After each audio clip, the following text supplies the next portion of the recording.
Selamat datang di Media Edukasi Sumayasa Dum Edukasi Media Pembelajaran Asik, Kreatif, dan Menyenangkan. Adapun materi yang akan kita bahas kali ini yaitu klasifikasi materi dan perubahannya. Buku IPA kelas 7 semester 1 bab 3. Burung beo burung belibis, buah naga dimakan ulat. Tonton video ini sampai habis, semoga bermanfaat. Oke, sebelum lanjut, mari kita berdoa bersama-sama agar diberi kelancaran dalam belajar. Dan jangan lupa untuk dukung channel ini dengan klik subscribe, like, dan share agar video ini dapat memberi manfaat untuk kita bersama. Adapun pokok bahasan yang akan kita bahas di materi ini yaitu yang pertama, cara mengklasifikasikan materi, yang kedua, cara memisahkan campuran, dan yang ketiga, benda-benda yang dapat mengalami perubahan. Cara mengklasifikasikan materi. Materi adalah sesuatu yang mempunyai massa dan dapat menempati sebuah ruang. Ada 3 wujud materi, yang pertama padat, yang kedua cair, dan yang ketiga gas. Wujud padat contohnya seperti logam, batu, besi, kayu, dan lain sebagainya. Sementara wujud cair contohnya seperti air, sirup, minyak, bensin, dan lain sebagainya. Wujud gas contohnya seperti udara, asap, uap air, dan lain sebagainya. Nah, ini merupakan perbedaan sifat zat padat, cair, dan gas. Jika zat padat mempunyai bentuk dan volume tertentu, sementara zat cair mempunyai volume tertentu tetapi tidak mempunyai bentuk yang tetap, bergantung pada media yang digunakan. Contohnya seperti air yang diletakkan pada ember yang bulat, maka air tersebut akan berbentuk bulat seperti ember. Nah, selanjutnya gas tidak mempunyai volume dan bentuk yang tertentu. Zat padat, jarak antar partikelnya sangat rapat, sementara zat cair, jarak antar partikelnya lebih renggang. Dan zat gas, jarak antar partikelnya sangat renggang. Zat padat, partikel-partikelnya tidak dapat bergerak bebas, sementara zat cair, partikelnya dapat bergerak bebas namun terbatas, sementara zat gas, partikelnya bergerak sangat bebas. Nah, ini merupakan contoh dari wujud materi. Kalau yang es itu merupakan wujud padat, yang cair itu merupakan, atau airnya itu merupakan wujud cair, dan yang ada gelembungnya itu merupakan wujud dari gas. Materi dapat juga berupa unsur. Materi dibedakan menjadi dua, yaitu zat tunggal dan campuran. Zat tunggal dibagi menjadi dua, yaitu unsur dan senyawa, sementara campuran dibagi menjadi dua, ada campuran heterogen dan campuran homogen. Campuran heterogen dibagi menjadi dua, yaitu ada koloid dan suspensi, sedangkan campuran homogen yaitu larutan. Unsur adalah zat tunggal yang tidak dapat dibagi lagi menjadi bagian yang lebih sederhana, dan akan tetap mempertahankan karakteristik asli dari unsur tersebut. Contohnya, sebongkah emas apabila dibagi terus sampai bagian yang terkecil akan tetap menjadi atom emas. Contoh lainnya seperti besi, seng, nikel, tembaga, timah, dan lain sebagainya. Unsur dibedakan menjadi dua, yaitu ada unsur logam dan unsur non-logam. Nah, ini merupakan tabel periodik di mana di tabel ini ada berbagai macam unsur. Unsur terdiri dari logam dan non-logam, dan terdapat juga semilogam. Semilogam itu adalah antara unsur logam dan unsur non-logam. Penulisan unsur di huruf depannya itu selalu huruf kapital, sementara huruf kedua ya dengan huruf kecil. Selanjutnya ada perbedaan unsur logam dan unsur non-logam. Unsur logam berwujud padat pada suhu kamar kecuali raksa, serta non-logam ada yang berwujud padat, cair, dan gas.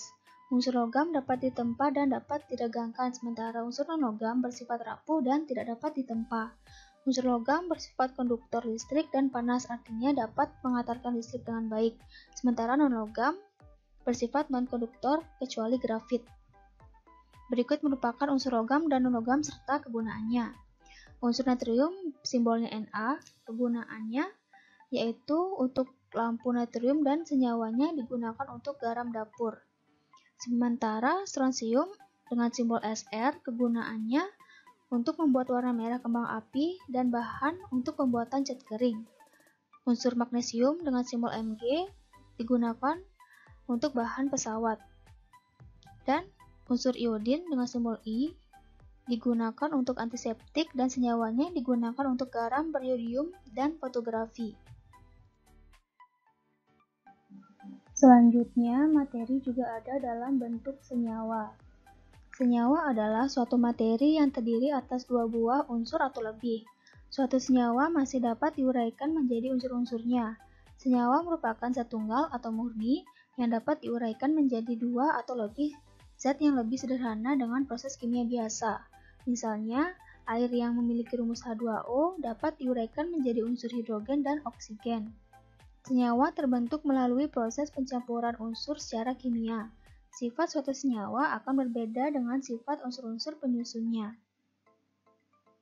Contoh senyawa sederhana dan unsur penyusunnya. Misalnya, senyawa air, unsur penyusunnya terdiri dari hidrogen dan oksigen. Senyawa garam dapur atau natrium klorida, unsur penyusunnya natrium dan klorin. Selanjutnya, senyawa gula tebu atau sukrosa, unsur penyusunnya terdiri dari karbon, hidrogen, dan oksigen.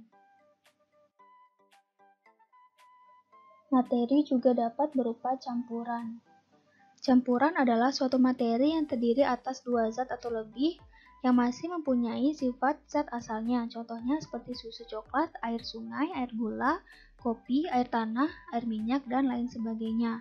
Campuran dibedakan menjadi dua, yaitu campuran homogen dan campuran heterogen. Campuran homogen adalah campuran yang tidak dapat dibedakan zat-zat yang tercampur di dalamnya. Contohnya seperti larutan gula, larutan garam, dan sirup. Dalam larutan gula, kalian tidak dapat membedakan zat-zat penyusunnya. Maksudnya adalah kalian tidak dapat lagi membedakan antara gula dan air karena gula sudah tercampur sempurna di dalam air. Kalian tidak dapat lagi melihat gula tersebut. Pelarut yang banyak digunakan adalah air. Senyawa lain yang dapat digunakan sebagai pelarut adalah senyawa organik yang dikenal juga sebagai pelarut organik. Contohnya seperti kloroform dan alkohol. Nah, larutan terdiri dari pelarut dan zat terlarut. Pelarut adalah solvent dan zat terlarut adalah solut. Contohnya seperti gula dan air. Gula merupakan zat terlarut dan air merupakan zat pelarut. Jika gula dan air disatukan, maka terbentuklah larutan.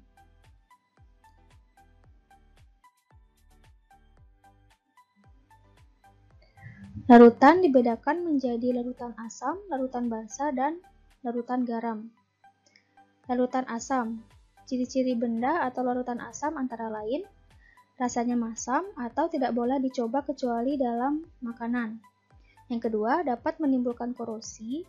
Yang ketiga, mengubah kertas lakmus biru menjadi merah. Dan yang keempat, pH atau derajat keasamannya kurang dari 7.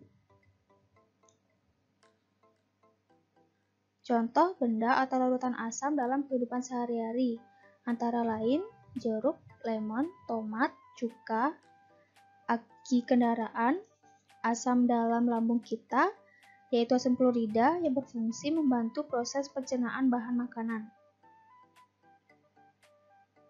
Selain banyak dimanfaatkan dalam kehidupan sehari-hari, larutan asam dapat menimbulkan dampak negatif bagi kehidupan.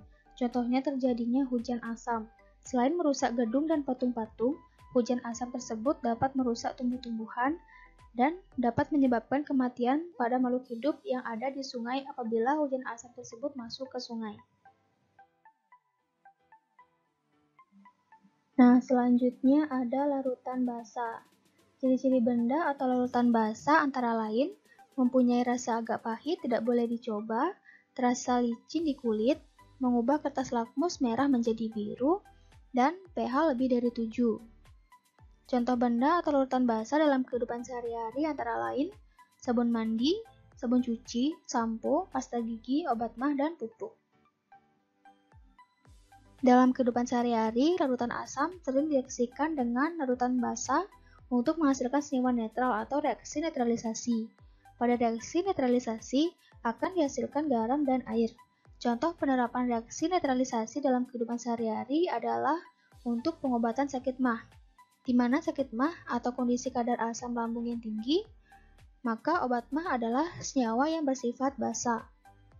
Contoh lainnya adalah pengobatan akibat sengatan serangga, perlindungan terhadap kerusakan gigi, dan pengolahan tanah pertanian. Untuk membedakan asam dan basa, kita menggunakan alat indikator.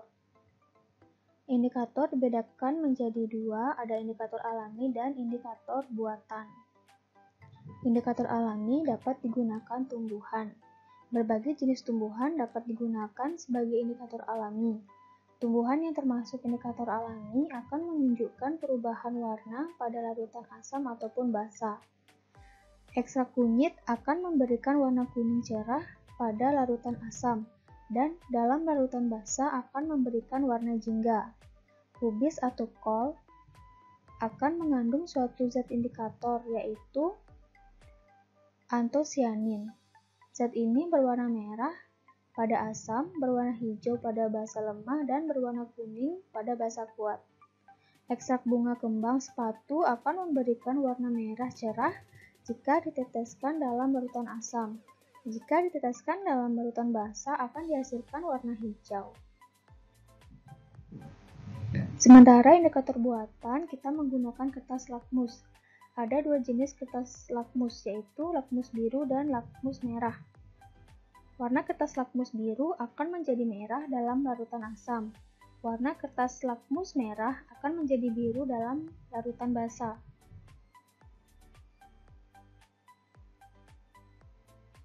Nah, ini gambar dari menggunakan larutan asam dan basa dengan indikator buatan.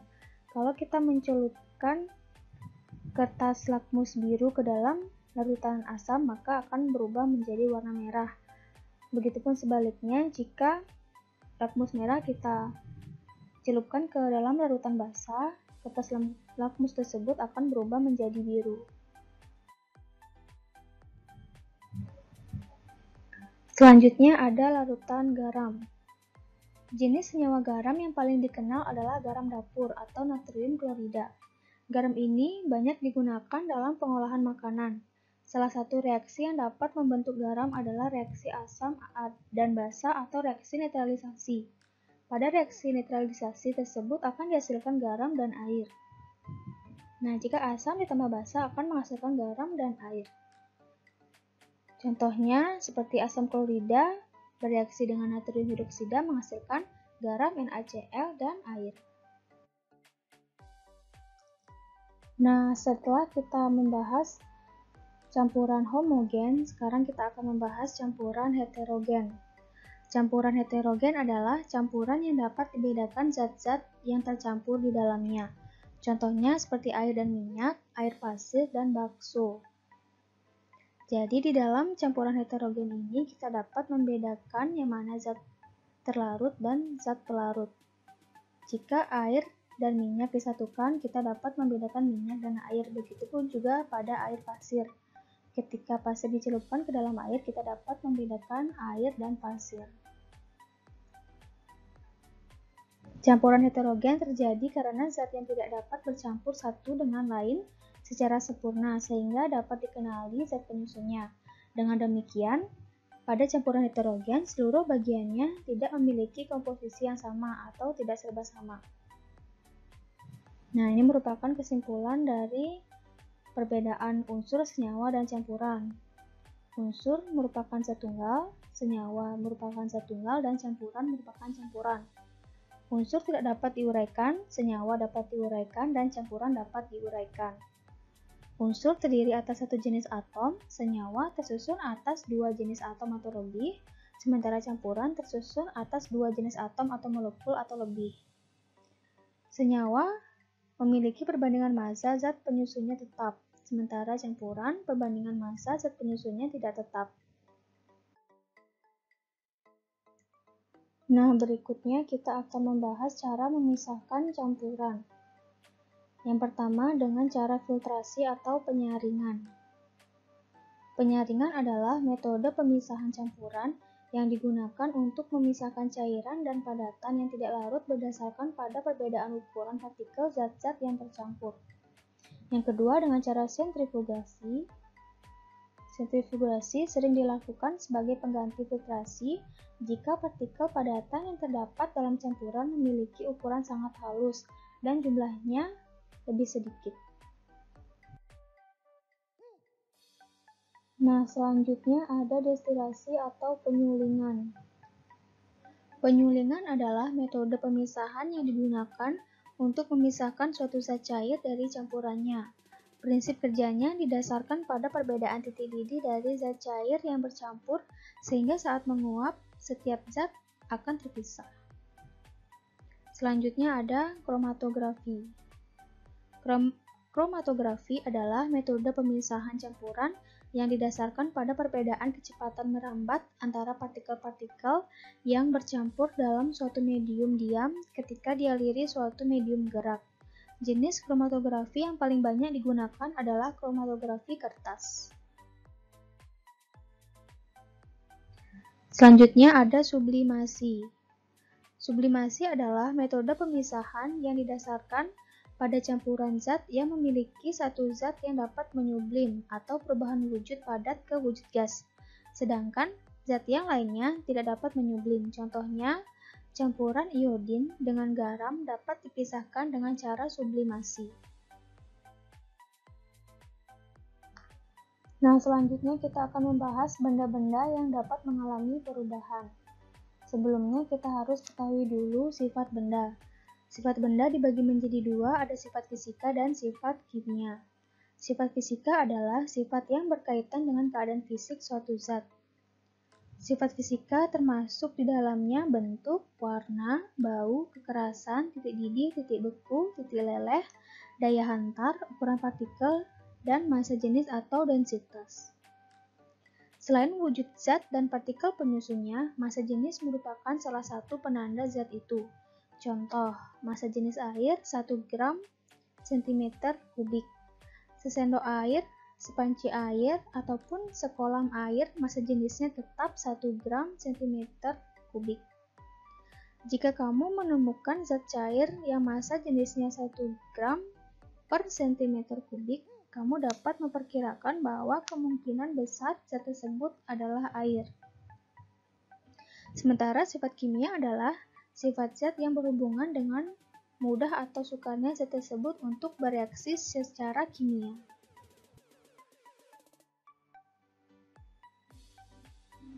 Nah, sekarang kita masuk ke perubahan fisika. Perubahan fisika adalah perubahan zat yang tidak disertai dengan terbentuknya zat baru. Komposisi materi tersebut juga tidak akan berubah, misalnya es yang mencair. Baik dalam bentuk padat maupun dalam bentuk cair, keduanya tetaplah air, yaitu H2O. Contoh perubahan fisika antara lain menguap, mengembun, mencair, membeku, menyublim, melarut, serta perubahan bentuk lainnya. Contoh lainnya dari perubahan fisika antara lain kapur barus menyublim, air membeku, parfum menguap, atau embun di pagi hari. Sedangkan perubahan kimia adalah perubahan zat yang dapat menghasilkan atau membentuk zat baru dengan sifat kimia yang berbeda dengan zat asalnya. Contohnya pada pembakaran kayu. Kayu sebelum dibakar mengandung serat selulosa, tetapi setelah dibakar berubah menjadi arang atau karbon. Dengan demikian, pada proses pembakaran kayu diperoleh zat baru yang memiliki sifat berbeda dengan zat sebelumnya. Contoh lainnya dari perubahan kimia adalah perkaratan besi. Berlangsungnya perubahan kimia dapat diketahui dengan ciri-ciri sebagai berikut. Yang pertama, adanya atau terbentuknya zat baru. Yang kedua, adanya atau terbentuknya gas. Yang ketiga, terbentuknya endapan. Yang keempat, terjadinya perubahan warna. Dan yang kelima, terjadinya perubahan suhu.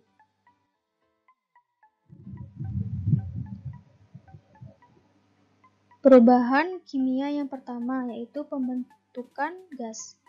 Contoh reaksi kimia yang membentuk gas ialah reaksi logam magnesium dengan asam klorida. Reaksi tersebut dapat ditulis sebagai berikut. Magnesium dengan simbol S yaitu solid artinya berwujud padat, bereaksi dengan HCl atau asam klorida dalam bentuk larutan menghasilkan magnesium klorida dalam bentuk larutan plus H2 atau gas hidrogen dalam bentuk gas. Gas yang terbentuk dapat kamu lihat dalam wujud gelembung-gelembung kecil. Gas tersebut adalah gas hidrogen. Contoh reaksi pembentukan gas yang lain adalah reaksi elektrolisis air H2O menjadi gas hidrogen dan oksigen.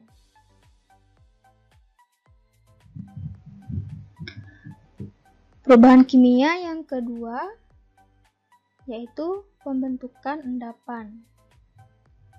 Reaksi pengendapan adalah reaksi yang menghasilkan suatu senyawa yang berbentuk padatan.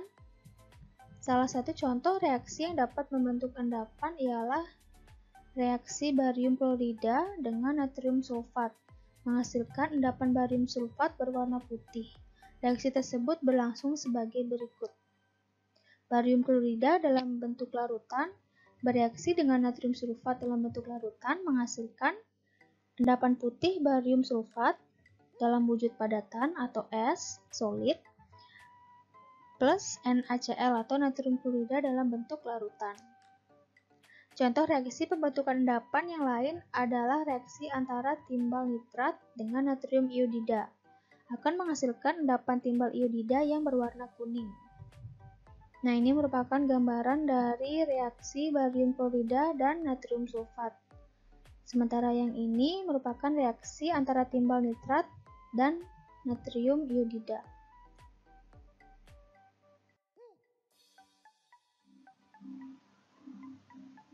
Selanjutnya, ciri-ciri perubahan kimia yang ketiga yaitu perubahan warna.